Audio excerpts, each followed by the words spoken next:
오늘 우리에게 주시는 하나님 말씀은 신약 성경 마태복음 6장 19절에서 24절 말씀입니다. 마태복음 6장 19절에서 24절 말씀을 제가 봉독하겠습니다.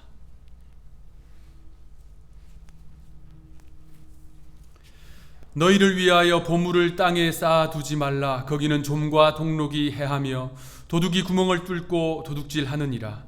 오직 너희를 위하여 보물을 하늘에 쌓아두라. 거기는 좀이나 동록이 해하지 못하며 도둑이 구멍을 뚫지도 못하고 도둑질도 못하느니라. 네 보물이 있는 그곳에는 네 마음도 있느니라. 눈은 몸의 등불이니 그러므로 네 눈이 성하면 온몸이 밝을 것이요 눈이 나쁘면 온몸이 어두울 것이니 그러므로 내게 있는 빛이 어두우면 그 어두움이 얼마나 더하겠느냐. 한 사람이 두 주인을 섬기지 못할 것이니 혹 이를 미워하고 저를 사랑하거나 혹 이를 중히 여기고 저를 경히 여김이라. 너희가 하나님과 재물을 겸하여 섬기지 못하느니라. 아멘. 미국의 극작가 리로이 존스라는 사람이 있습니다. 다양한 해석과 또 다양한 논쟁의 요지를 남긴 인물인데요.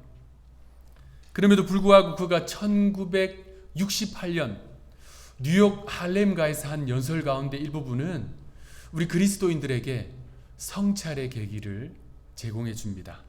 그 내용 가운데 일부를 제가 인용해서 읽어드리겠습니다. 노예가 노예로서의 삶에 너무 익숙해지면 놀랍게도 자신을 묶고 있는 쇠사슬을 서로 자랑하기 시작한다. 누구의 쇠사슬이 더 빛나는가, 더 무거운가? 그리고 쇠사슬에 묶여있지 않는 자유인을 비웃기까지 한다. 과거의 노예는 자유인의 무력에 의하여 정복당해 어쩔 수 없이 노예가 되버렸다. 그러나 그들은 노예가 되더라도 결코 그 정신의 자유까지는 빼앗기지 않았다. 그러나 현대의 노예는 스스로 노예의 옷을 입고 목에 굴욕의 끈을 휘감는다. 그리고 무엇보다 놀라운 것은 현대의 노예는 스스로가 노예라는 자각이 없다. 뿐만 아니라 그들은 노예인 것을 스스로의 유일한 자랑거리로 삼기까지 한다. 세계 노예 보고서라는 것이 있습니다. 그 내용에 따르면요, 지금도 전 세계 곳곳에는 이 사람의 가장 기본적인 인권을 보장받지 못한 채 타인의 완력에 의해서, 강압에 의해서, 힘에 의해서 사고 팔리는, 노예로 매매되고 경매되는 안타까운 일이 자행되고 있습니다. 사람이라는 존재, 하나님의 형상을 따라 지음받은 가장 존귀한 존재라는 그 가치를 깨닫고 그 악행이 속히 멈추어지기를 간절히 바랍니다. 그런데 제가 앞서 인용해 드렸던 이 리로이 존스의 연설의 내용은 타인의 강압에 의해서, 힘에 의해서, 사회적 구조에 의해서 노예가 되는 사람들에 대한 이야기가 아니라 스스로 기꺼이 노예가 되기를 선택하고 스스로 즐거이 그 길을 가고 있는 현대인들에 대한 이유 있는 지적입니다. 그리고 그들은 자신의 그 위치를 망각한 채 누가 더 두꺼운, 무거운, 빛나는 쇠사슬을 자신의 몸에 묶고 있는지를 자랑하고 있는 형국입니다. 현대인들은 그렇다면 도대체 누구의, 무엇의 노예일까요? 바꾸어 말하면 누가 현대인들의 주인일까요? 오늘 본문은 우리 주님께서 2000년 전이나 지금이나 변함없는 진리를 우리에게 가르쳐 주십니다. 오늘 본문 24절 말씀 우리 합독해 보겠습니다. 24절 시작. 한 사람이 두 주인을 섬기지 못할 것이니 이를 미워하고 혹 이를 중히 여기고 저를 경히 여김이라. 너희가 하나님과 재물을 겸하여 섬기지 못하느니라. 아멘. 24절에는 두 주인이 언급됩니다. 하나님과 재물. 여러분 오해하지 마십시오. 이 본문에 하나님과 재물 두 주인을 이렇게 언급했다고 해서 그 두 존재가 대등하다는 것은 아닙니다. 아니, 절대로 대등할 수 없습니다. 하나님은 태초부터 스스로 계신 분인 유일한 분입니다. 천지 만물을 창조하신 분이에요. 천지 만물의 주인이십니다. 우리 인생의 생사화복을 주관하시는 하나님이세요. 영원하시고 영존하신 분이십니다. 그 하나님과 대등한 위치에서 어깨를 나란히 할 수 있는 존재는 없습니다. 과거에도 없었고요, 지금도 없으며 영원토록 없을 것입니다. 그럼에도 불구하고 인간들은요, 끊임없이 그 많은 것들을 하나님과 대등한 위치에 올려놓으려고 부단히도 노력했습니다. 그 노력은 우리가 죄의 사슬에 묶여서 지옥으로 끌려가고 있는 우리를 긍휼히 여기셔서 그 사슬을 십자가로 완전히 깨뜨리시고 우리를 구원과 자유의 백성으로 만들어 주셨는데도 불구하고 스스로 다시 더 두껍고 무거운 사슬을 칭칭 감고 있는 형국입니다. 오늘 본문은 그러한 세대를 향해서, 우리를 향해서 진정한 주인이 누구인지를 가르쳐 주시는 본문이에요. 24절에 하나님과 재물. 사람이요, 가치를 부여해서 섬기고 숭배한 그 많은 것들 가운데 가장 앞서서 우선적으로 섬긴 그 대표주자는 재물입니다. 신불신을 떠나서 믿든지 믿지 않든지, 교회를 다니든지 다니지 않든지 사람들은요, 재물을 숭배합니다. 최근에 전 세계인의 이목을 끈 K-드라마가 있어요. 오징어 게임이라는 드라마입니다. 얼마나 인기가 많은지 뉴스에서요, 또 신문에서 그와 관련된 기사가 끊이지 않습니다. 또 수많은 패러디가 SNS에서 제작되어서 회자되고 있습니다. 여러분들 눈빛을 보니까 보신 분도 있으시고 또 못 보신 분도 있으신 것 같은데, 사실 저도 안 보고 있다가 우리 교회 어떤 성도로부터 전도를 받고 보게 됐어요. 그분이 그런 말씀을 하시더라고요. 목사님, 오징어 게임은 꼭 보셔야 됩니다. 설교에 도움이 됩니다. 라는 진실된 눈빛으로 전도를 하셔서 제가 설득을 당해서 설교에 도움이 된다니 아니 볼 수가 없었습니다. 오징어 게임 그 드라마는 물질을 숭배하는 것이 어떤 것인지, 좀 더 정확하게 말하면 물질에 대한 인간의 그 탐욕의 끝이 무엇인지를 제대로 보여주고 있습니다. 그럼에도 불구하고 우리가 간과하지 말아야 될 것은 그 물질에 대한 숭배, 물질에 대한 탐욕이 그 드라마에 나오는 등장인물들처럼 실패하고 어렵고 가난한 사람들에게만 있는 것이 절대로 아닙니다. 인생에 있어서 그다지 핍절하지 않는 삶을 사는 사람들, 그다지 많은 필요가 존재하지 않고 큰 어려움 없이 살고 있음에도 불구하고 자신의 삶에 주신 그 많은 것들을 주신 그 하나님에 대한 감사를 상실한 채 무감각하게 살아가고 있는 대부분의 사람들의 이 중심에 물질에 대한 숭배가 도사리고 있다는 사실을 우리는 잊지 말아야 합니다. 여러분, 재물을 숭배한다는 것, 그 복잡하고 어려운 거 아니에요. 쉽게 말씀드리겠습니다. 하나님보다 돈이 더 든든하면 그거 재물 숭배하는 거예요. 하나님보다 통장 잔고가, 하나님보다 노후 대책이, 하나님보다 두둑한 지갑이 더 의지되고 더 신뢰되고 안정감이 됩니까? 그거 물질을 숭배하는 거예요. 하나님께서요, 후하고 부시면 그거 다 티끌같이 날아갈 것들입니다. 아침 안개같이 다 사라질 것들입니다.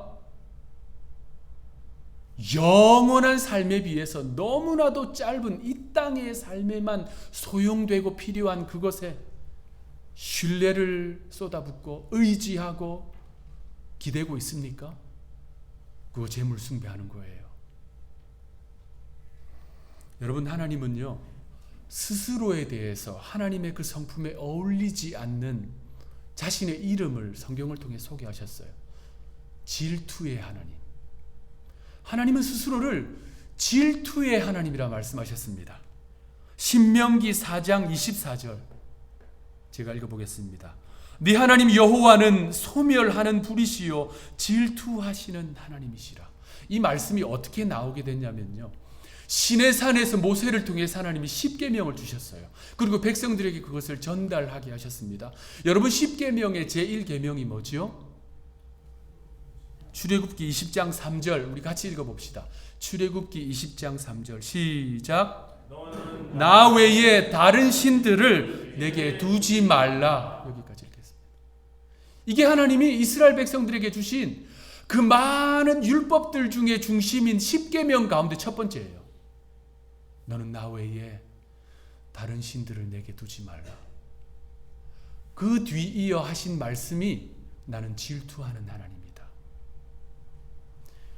사람에게 애인이 둘이 있으면 안 됩니다. 됩니까? 안 돼요. 그처럼 우리에게 두 하나님이 존재할 수 없습니다. 하나님이 왜 질투하신다 말씀하셨냐면요, 하나님이 우리를 지극히 사랑하시기 때문에 그 사랑을 나누기를 원치 않으십니다. 하나님이 우리를 완전하고 절대적으로 사랑하시기 때문에 우리가 그 하나님을 완전한 사랑, 절대적 사랑으로 사랑하시기를 원하시는 거예요. 그래서 주님은 질투의 하나님이라고 스스로 말씀하시는 겁니다. 하나님 아닌 다른 것들을 주인으로 섬기는 행위, 하나님 아닌 다른 것들을 사랑하는 행위, 하나님 아닌 다른 것들을 신앙하고 숭배하는 행위, 하나님의 질투를 격동시키는 것입니다. 하나님은요, 우리를 주님을 주님으로 섬기라고 하나님의 형상을 따라 만드셨어요. 그리고 하나님을 주님으로 섬기라고 많은 것들을 우리의 삶에 허락해 주셨습니다. 그런데 하나님 아닌 다른 것들을 주님으로 섬기고 있다면 우리 주님은요, 우리가 믿음의 길에서 점점 멀어지지 않도록 그 모든 것들을 거두어 가실 수도 있습니다. 우리가 하나님 아닌 다른 것들을 사랑하고 하나님 아닌 다른 것들을 숭배하고 있는데 그대로 두는 것이 사랑이 아닙니다. 그대로 두는 것은 점점 믿음에서 멀어지기 때문에 하나님은 그대로 두실 수가 없어요. 그래서 우리의 구원을 위해서 그 모든 것들을 하나님은 거두어 가실 수가 있습니다.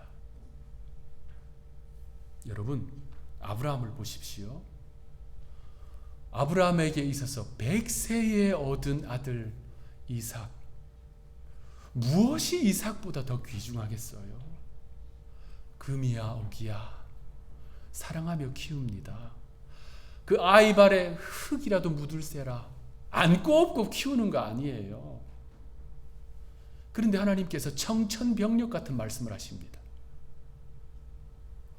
하나님께서 그 아들을 바치라고 말씀하세요. 도대체 왜 그러셨을까요? 하나님이 구약 전체를 보십시오. 하나님은 이방인들이 드리는 인신 제사를 굉장히 가증히 여기시고 미워하셨어요. 그 당시 가나안 땅에 밀곰이라는 우상이 있었습니다. 밀곰은 몰록, 밀곰 이런 우상들은 인신 제사를 하게 만들었어요. 하나님 이것을 가증하게 여기셨어요. 그런데 어떻게 하나님이 그 살아있는 생태 같은 아들을 바치라고 하셨을까요? 하나님의 성품과도 맞지가 않으신 것 같아요. 하나님은 아브라함에게 가르치실 것이 있었습니다. 왜 그러셨는지 하나님은 이렇게 말씀하세요. 창세기 22장 12절 사자가 이르되 그 아이에게 네 손을 대지 말라, 그에게 아무 일도 하지 말라. 네가 네 아들 네 독자까지도 내게 아끼지 아니하였으니 내가 이제야 네가 하나님을 경외하는 줄을 아노라. 이게 하나님의 본심이었어요. 내가 이제야 네가 하나님을 경외하는 줄을 아노라. 아브라함이 늦게 얻은 그 아들 키우는 재미에 하나님 섬기는 것을 잊어버렸습니다. 하나님을 경외하지 않았습니다. 주님 섬기는 일 하지 않았다는 거예요. 그 아들 키우는 재미에 주님 경배하고 섬기고 기도하고 주님 높이는 일을 뒤로 미루고 있었습니다. 하나님 그거 가르쳐 주시려고 했어요. 다행인 것은, 감사한 것은 아브라함이 그 순간에 깨달았습니다. 하나님 외에 주님이 없다. 하나님 외에 섬길 분이 없다. 그래서 아브라함은요, 우선순위를 바로 세웠습니다. 그랬더니 그 아들 잃지 않았어요. 그리고 하나님께서 놀라운 약속을 해주십니다. 창세기 22장 16절 17절 이르시되 여호와께서 이르시기를 내가 나를 가리켜 맹세하노니 네가 이같이 행하여 네 아들 네 독자도 아끼지 아니하였은즉 내가 내게 큰 복을 주고 네 씨가 크게 번성하여 하늘의 별과 같고 바닷가의 모래와 같게 하리니 네 씨가 그 대적의 성문을 차지하리라. 아멘. 대적의 성문을 차지하는 후손, 원수 마귀의 나라를 박살내고 하나님의 나라를 이 땅에 이루어내는 그 자손, 예수 그리스도가 아브라함의 후손에서 태어났습니다. 얼마나 영광스러운 일이에요. 길이 기억되고 자랑할 만한 일입니다. 세상은 물질을, 명예를, 권세를, 자녀를, 심지어 자기 자신을 하나님의 자리에 올려놓고 숭배합니다. 그러나 그리스도인들은 오히려 그 모든 것들을 십자가 앞에 가지고 가서 주님이 나의 주인이십니다. 이 모든 것들은 하나님을 섬기라고 주신 것입니다. 라고 고백하는 존재들입니다. 여러분 이 사실을 믿으시기 바랍니다. 무엇보다도 오늘 설교 제목 주님이 주님 되게 하라 라는 이 제목, 이 도전은 교회가 먼저 실천해야 할 제목이라고 저는 확신합니다. 오아시스가 사막에 있어도 사람들이 찾아온다. 제가 참 좋아하는 문구입니다. 오아시스는 사막에 있어도 사람들이 찾아온다. 오아시스가요, 메마른 사막, 황량한 광야에 있어도 사람들은 찾아옵니다. 오아시스, 교회를 오아시스라고 말한다면 사막과 같은 세상, 광야와 같은 세상에 오아시스와 같은 교회는 어떤 교회일까요? 다양한 프로그램이 있고 또 좋은 시설을 갖춘 교회가 오아시스일까요? 저는 그렇게 생각하지 않습니다. 성경도 그렇게 말씀하지 않아요. 코로나 상황은 그간 프로그램이 교회의 중심이 되어서 그것으로 교인들을 불러 모은 오늘날의 현대의 교회의 운영 방식에 강력한 제동을 걸었습니다.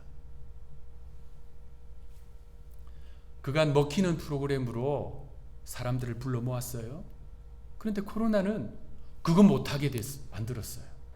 그랬더니 그 좋은 건물들마다, 큰 교회들마다 텅텅 비어 있습니다. 여러분, 무엇이 교회의 중심이 되어야 합니까? 교회의 중심은 이렇다 할 프로그램이 아닙니다. 그것은 도구예요. 그러면 목사가 교회의 중심이어야 할까요? 목사의 목회 능력도 도구입니다. 목사가 중심이 되어버린 교회, 그것은 목사교지요.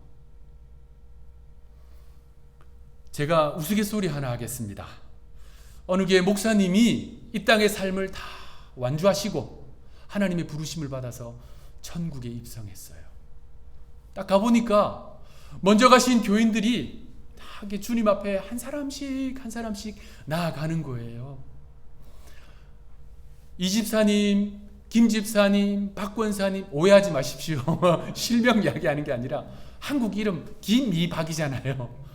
이렇게 쭉 하나님 앞에서 한 분씩 한 분씩 나가는 거예요. 그랬더니 예수님이 그 보좌에서 벌떡 일어나가지고 한 명 올 때마다 벗은 발로 뛰어나가서 쓰다듬어 주시고 눈물 닦아 주시고 잘 왔다, 애썼다, 아픈데 토닥여 주시는 거예요.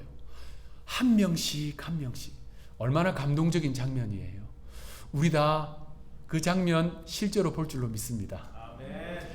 한 명씩 한 명씩 쭉쭉 나가는데 이제 목사님 차례가 됐어요.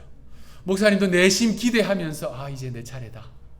그래서 앞으로 예수님 앞으로 쭉 나갔는데 예수님이 어떻게 된 일인지 보좌에서 일어나지 않으시고 그냥 앉아서 왔냐고 이렇게 환영해 주시는 거예요. 너무 서운하잖아요.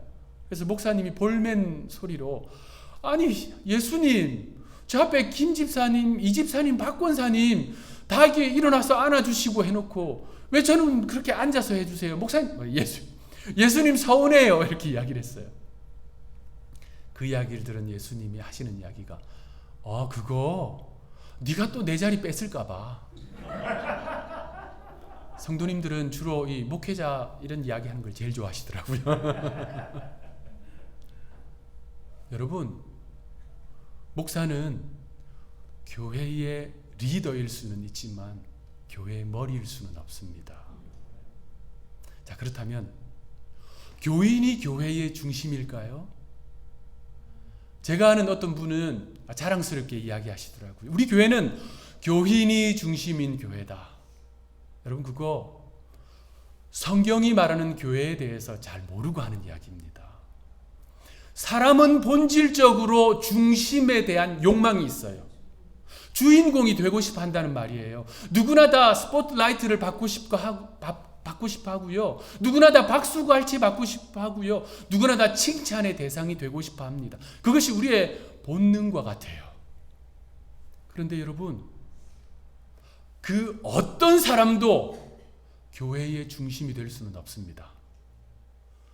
단언컨대 그 누구도 교회의 중심이 되어서는 안 됩니다. 자, 그렇다면 앞서 말씀드린 대로 건물이 교회의 중심일까요? 저 건물 중요하다고 생각합니다. 건물 보고 모이는 분들도 꽤 있거든요. 우리 교회 처음 부임하고 지금까지 최근에는 그렇게 말씀하시는 분 없으세요? 처음 부임하고 우리 성도들 중에 몇몇 분이 우리 교회 이 건물과 위치에 대해서 말씀하시는 분들 있으세요? 여기가 한인 커뮤니티와 거리가 있기 때문에 애로사항이 있다는 것에 대해서 말씀을 하셨어요. 일리가 있는 말씀이고 저도 일면 동의를 합니다. 그리고 하나님께서 때를 따라 우리에게 좋은 장소 주시면 하나님의 방법과 하나님의 때에 따라 또 함께 뜻을 모아야 할 때가 있을 것입니다. 그럼에도 불구하고 본질을 상실하지 말아야 됩니다. 오아시스는 사막에 있어도 사람들이 찾아와요. 교회가 먼저 오아시스가 되기 위해 그 본질을 회복하는 것이 핵심이라는 말입니다. 저는 우리 교회가 그러한 교회가 되기를 간절히 바랍니다. 어떤 교회가 오아시스일까요? 어떤 교회가 이 메마른 세상 속에서 생명수를 줄 수 있는 교회일까요? 성경을 보면요, 교회가 이 사도행전에서 탄생하는 그 순간부터 요한계시록에 이르기까지 2000년 교회 역사 속에서 교회의 본질이 있어요. 하나님이 교회를 처음 탄생시키시면서 하나님께서 그 마가의 다락방에서 기도를 통해 교회를 해산하시면서 가지신 하나님의 디자인이 있어요. 교회에 대한 그림이 있다는 말입니다. 그게 뭐냐면요, 골로새서 1장 18절 말씀. 그는 몸인 교회의 머리시라. 이게 교회를 향해서 하나님이 가지고 있는 디자인입니다. 예수님이 교회의 머리가 되는 그 교회. 예수님이 주님으로 높임받는 교회. 세상 냄새 풀풀 나고 인간 냄새 풀풀 나고 세상적인 방식이나 통하는 프로그램이 중심이 되어 있고 건물이 중심이 되어 있는 그런 교회가 아니라 하나님의 영광스러운 임재가 있고 주님이 주님으로 높임받고 얼마나 많은 사람들이 모였는가 그것을 자랑하는 게 아니라 교회의 머리에 주님이 되신 그 영광스러운 교회. 여러분, 코로나 시대에 주님은 어떤 교회를 찾으시냐면요, 저는 기도하면서 그런 확신이 듭니다. 다시 뭐 해볼까, 뭐가 좀 먹히나 이거 찾고 헤매는 교회 주님이 더 이상 바라보지 않으세요. 잠잠히 앉아서 주님 뜻을 기다리면서 주님, 우리를 통해서 세상 가운데 무엇을 하기 원하십니까? 주님, 우리를 통해서 저 죽어가는 사람들에게 어떻게 주님의 사랑과 주님의 뜻을 드러내시기를 원하십니까? 하나님의 뜻을 구하고 하나님의 인재를 구하고 주님의 도우심을 구하는 그 교회, 코로나 시대에 하나님이 찾고 있는 교회고요. 이 코로나 시대 이후 세대에도 주님이 그 교회를 들어 사용하실 줄로 믿습니다. 우리 교회가 그러한 교회 되기를 간절히 바랍니다. 그렇다면 주님이 주님으로 높임받는 교회는 구체적으로 어떤 교회일까요? 오늘 본문이 마태복음 6장이잖아요. 주님이 이 말씀, 두 주인을 섬길 수 없다라고 말씀하신 이후에 주님을 주님으로 섬기는 것이 어떤 것인지 가르쳐 주십니다. 끝부분에 33절 말씀, 우리가 잘 아는 말씀인데요. 33절 우리 합독하겠습니다. 큰 목소리로 시작. 그런즉 너희는 먼저 그의 나라와 그의 의를 구하라. 그리하면 이 모든 것을 너희에게 더하시리라. 아멘. 먼저 그의 나라와 그의 의를 구하라. 우리가 너무 익숙한 말씀이라 그 가치를 제대로 인정하지 않고 생각해 보지 못할 말씀이지만 너무나 귀한 말씀입니다. 이 시대 교회들을 향하신 하나님의 강력한 도전의 말씀입니다. 먼저 그의 나라와 그의 의를 구하라. 여기서 중요한 것은 우선순위예요. 여기서 먼저라는 단어는 이것보다 앞서, 상대적으로 이것보다 더 빨리, 이런 뜻이 아닙니다. 여기서 먼저의 히브리어, 헬라어 원뜻은 절대적인 우선순위예요. 그 무엇보다도 먼저, 가장 먼저 교회가 그리스도인들이 가장 먼저 생각해야 될 것은 뭐냐? 그의 나라, 그의 의라는 것입니다. 그의 나라라는 말은요, 그 뜻은 하나님의 통치하심이라는 뜻이에요. 하나님께서 나의 삶을, 나의 가정을, 일터를, 우리 믿음의 공동체 한우리 교회를 통치하고 계신가? 주님이 주님으로 높임받고 계신가? 이 질문이고요. 그의 의라는 말은 우리가 이 세상 살아가면서 가지고 있는 각자의 의가 아니라 하나님의 절대적인 의를 말합니다. 그러니까 먼저 그의 나라와 그의 의를 구한다는 것은 우리의 삶에서, 일터에서, 가정에서, 특별히 교회에서 우리가 지금 선택하는 이것이, 결정하는 이것이, 우리가 가고자 하는 이 길이 하나님의 통치, 하나님의 의가 드러나는 것인가? 라고 하는 이 가치로운 질문을 지속적으로 하는 거예요. 우리가 어떤 선택을 할 때, 어떤 결정을 할 때, 어떤 길을 갈 때 지속적으로 이 거룩하고도 가치로운 질문을 하는 겁니다.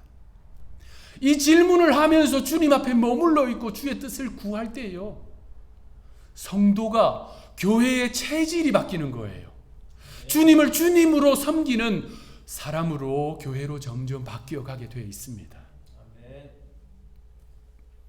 사랑하는 성도 여러분, 이 땅은 수많은 것들을 하나님의 자리에 올려놓고, 그것이 가당치도 않음에도 불구하고 올려놓고 하나님처럼 섬기려고 합니다. 우리는 그 세대를 살아가고 있습니다. 그 세대를 살아감에도 불구하고 우리는 아니야, 주님이 주님이시다. 주님이 나의 주님이시며, 나의 가정의 주님이시며, 나의 비즈니스의 주님이시고, 우리 하늘의 교회의 주님이시다. 신앙 고백하는 사람들이 그리스도인들입니다. 이번 한 주간 주님 앞에 그러한 거룩한 결단을 가지고 믿음의 길을 걸어가는 저와 여러분들 되시기를 구주 예수님의 이름으로 축원합니다. 기도하겠습니다. 먼저 그 나라와 의를 구하라. 오늘 주님의 엄중하신 이 말씀을 우리의 신비에, 우리의 뼛속까지 새겨 넣습니다. 하나님 아닌 다른 것들을 하나님처럼 섬기고 있는 이 세대를 살아가지만 저희는 주님이 우리의 주님이십니다. 나의 삶의 주님이시며 나의 가정의 주님이시며 나의 비즈니스 사업장 일터의 주님이시며 우리 하누리교회의 주님이십니다. 삶으로 고백하는 믿음의 백성들 되게 하여 주옵소서. 그래서 그 주님께서 이 모든 것을 더하여 주시는 은혜를 경험하게 하여 주옵소서. 감사하옵고 구주 예수님의 이름으로 간절히 기도하옵나이다. 아멘.